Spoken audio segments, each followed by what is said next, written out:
ప్రాజెక్టులు అంటే ఎట్లా కట్టాలి, ఎంత గట్టి కట్టాలి, ఎవరు చేయాలి అనేది ఇగో ఇంజనీర్లను బట్టి ఆధారపడుతుంది. కానీ మరి ఇక్కడ ఇంజనీర్లు డిజైన్ చేయలే, రాజకీయ నాయకులు డిజైన్ చేసిర్రు. రాజకీయ నాయకులు డిజైన్ చేసిన ఎట్లుంటాయి, తుపుక్కున కూలిపోతున్నాయి రెండొద్దులకే.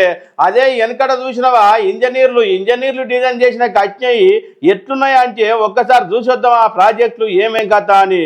అరే నాగార్జున సాగర్ ఇంతవరకు చెక్కు చెదరడే అనుకోరాదు. ఇక జూరాల ప్రాజెక్టు, అయితే Singur project, Srisailam project, Sriram Nagar project, Kadem project. మొన్న కాడెం ప్రాజెక్టు అయితే మొత్తం నిండిపోయి అలిగెలినా కూడా ఇంత పర్యవటలే అనుకోరాదు. Sripada Yellampalli, Komarambheem project, Taliperu project, Kalwakurthy project, Bhima project, Alimineti Madhavareddy project, Koil Sagar project, Devadula project, నెట్టంప్రాట్ ప్రాజెక్టు. అరే ఇవన్నీ కాదా 70 ఏళ్ళకెళ్ళి కట్టిన ప్రాజెక్టులు. ఒక్క ప్రాజెక్టు కూడా గింత సుక్క వాళ్ళే ఏం బాలే, ఇంత సుక్క నీళ్ళు కూడా బయటికి పోవు, గింత పర్రెలు వచ్చిన దాఖలు కూడా ఏం లేవు.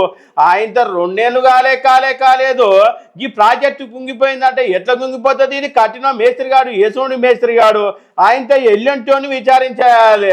వీళ్ళని కాదు సార్, వీళ్ళని కూడా పట్టుకొని గట్టిగా విచారణ చేసి ఆ కట్టినలను కూడా విచారణ చేసిస్తే బాగుంటుందని చాలా మంది అనుకుంటున్నారు. మరి గిసువంటి ప్రాజెక్టు ఎట్లా కడతారు, ఏం కథ, ఎవరి సొమ్ము ఏం కథ?